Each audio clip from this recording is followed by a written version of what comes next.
오늘은 창세기 강의 33번째 시간인데요. 제목이 주여 지금은 아무것도 보이지 않습니다 입니다. 이 설교 제목은 한국 선교사 언더우드가 작성한 기도문에 나오는 건데요. 보이지 않는 조선의 마음이라는 그의 기도문의 첫 문장이 이렇게 됩니다. 부활주일인 1885년 4월 5일에 선교사 아펜젤로와 함께 한국에 입국하신 분이신데요. 그의 기도문은 당시 우리나라가 상황이 얼마나 암울한지를 보여줍니다. 그의 기도문 앞이 이렇습니다. 주여, 지금은 아무것도 보이지 않습니다. 주님, 메마르고 가난한 땅, 나무 한 그루 시원하게 자라오르지 못하고 있는 땅에 저희들을 옮겨와 심으셨습니다. 보이는 것은 고집스럽게 얼룩진 어둠뿐입니다. 조선 남자들의 속셈이 보이질 않습니다. 이 나라 조정의 속마음도 보이질 않습니다. 이렇게 그의 기도문을 시작합니다. 오늘 본문 역시 야곱과 그의 가족들을 보면은 정말이지 아무것도 보이지 않는 것 같아요. 소망이 없습니다. 야곱은 드러내놓고 요셉을 편애하는 거예요. 다른 10아들은 안중에도 없이 요셉만 이뻐합니다. 그래서 그런지 요셉은 형들의 잘못을 아버지한테 자주 고자질을 하는 거예요. 그러니까 나쁜 의미로 아주 순진한 아이인 겁니다. 한마디로 눈치가 없는 사람이죠. 그뿐이 아닙니다. 아버지 야곱은 요셉에게만 채색 옷을 만들어주는 거예요. 그러니까 화려한 옷이라는 뜻입니다. 오늘로 말하면은 다른 아들들은 동네 시장에서 가가지고 옷을 사주는 거예요. 아니면은 중고 시장에서 굿윌 같은 데서 옷을 사주고는, 그리고 그나마 사주면 다행이죠. 첫째 아들 루벤이 입던 거 그 다음 아들 입히고 3번에서 9번까지 그렇게 입고 10번째 아들은 누더기 옷이 되잖아요. 그런데 요셉은 오늘날로 말하면 명품 옷, 뭐 버블이나 뭐 이런 거를 딱 입혀주는 거예요. 그런데 형들이 요셉을 왜 미워하는지를 요셉은 전혀 모르는 것 같아요. 요셉이 자기가 꾼 꿈을 형들에게 말해 주는 거예요. 밭에서 곡식단을 묶었는데 제 단 주변으로 형들이 묶은 단들이 저한테 절을 하던데요. 그러니까 뚜껑이 열리는 거예요. 그런데 요셉이 다시 꿈을 꿔요. 해와 달과 11별이 저한테 절을 합디다. 형들이 이랬겠죠.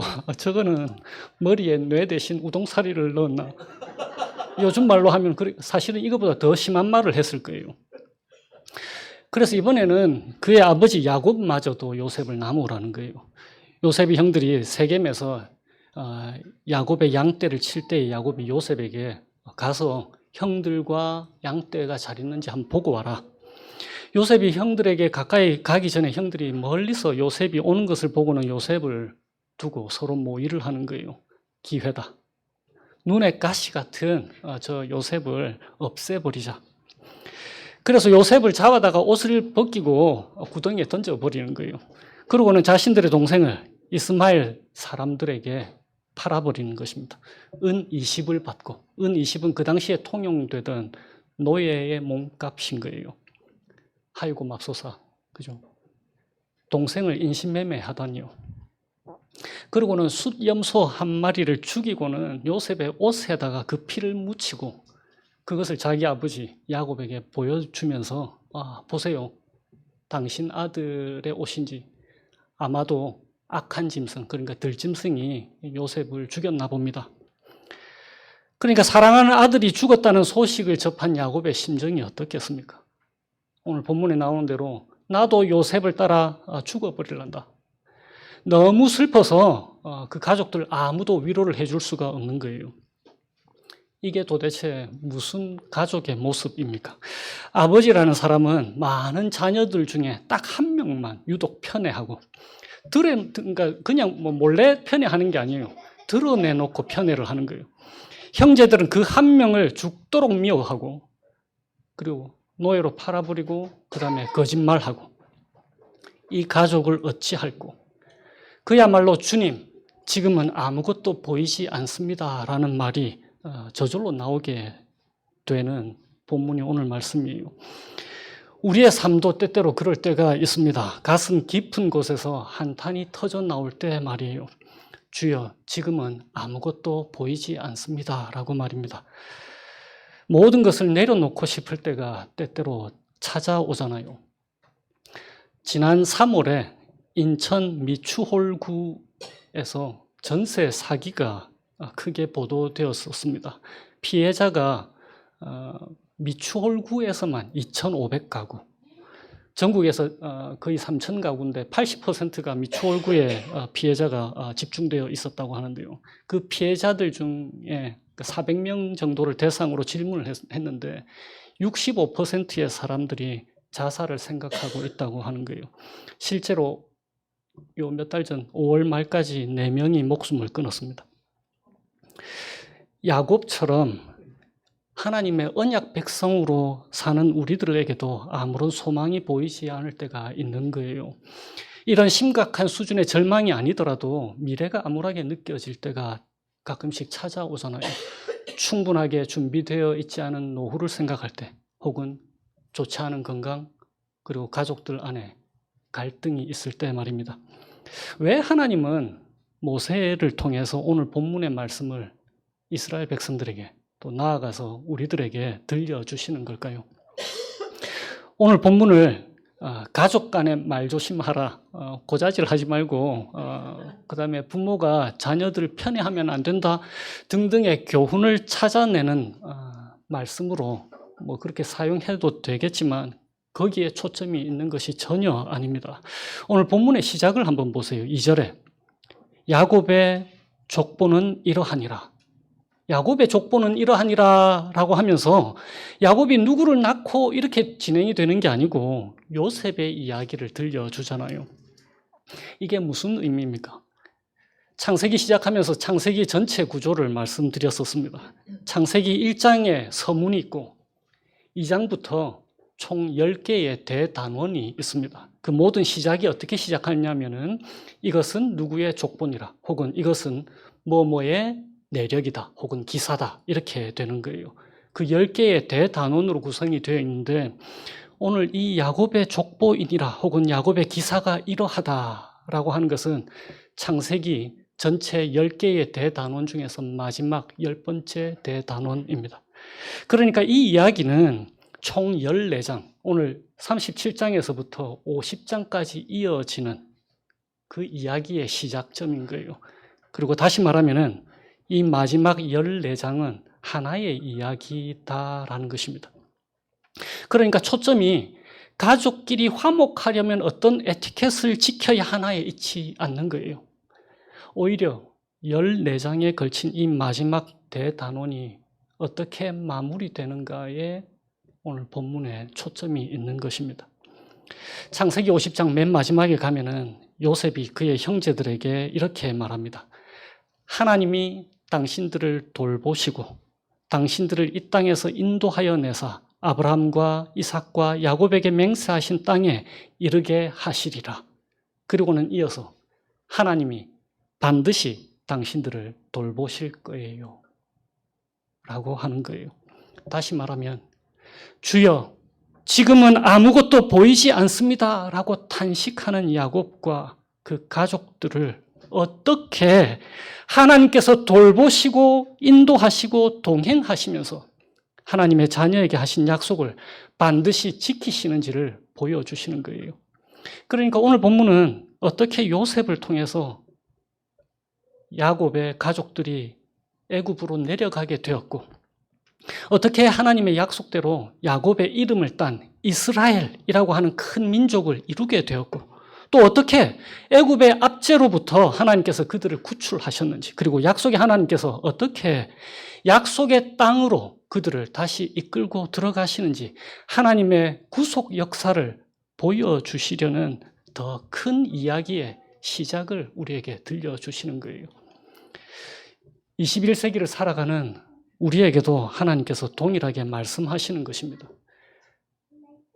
우리 각자의 삶의 모든 영역은 다 망가져 있어요. 어떤 이에게는 건강 혹은 경제 때문에 주여, 지금은 아무것도 보이지 않습니다 라고 탄식하는 분들이 계실 거예요. 혹은 졸업 후에 아니면 지금 직장에 취직을 했더라도 암울한 미래 때문에 주여 지금은 아무것도 보이지 않습니다 라고 탄식할 거예요. 어떤 분들은 사기를 당했을 수도 있습니다. 어떤 분들은 인간관계 때문에 주여 지금은 아무것도 보이지 않습니다 라고 탄식할 거예요. 한국 사회로 혹은 미국 사회로 범위를 넓혀보면은 늘 들려오는 그 정치. 저는 정치에 관한 뉴스를 접할 때마다 시편 85편 말씀이 생각납니다. 정의는 평화와 서로 입을 맞춘다. 언제쯤이면 우리 사회에 진정한 공의와 화평이 서로 입을 맞출 수 있을까요? 지난주에는 또 교사들의 고충이 있었잖아요. 어느 학부모, 교육부 사무관이라는 학부모가 교사에게 보낸 편지에 뭐라고 돼 있냐면 내 아이는 왕의 DNA를 가졌으니 왕자같이 대하라. 그러니까 이런 걸 보면 참 소망이 안 생기는 거예요.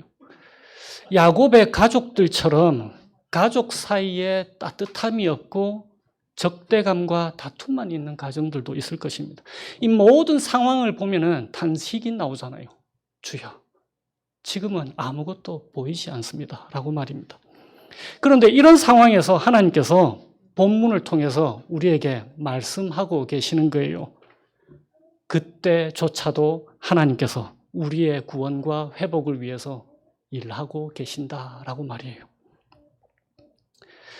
요셉을 잃은 야곱의 슬픔은 하나님께서 너무나 잘 알고 계십니다. 왜 그럴까요? 왜 하나님께서 야곱의 슬픔을 잘 아실까요?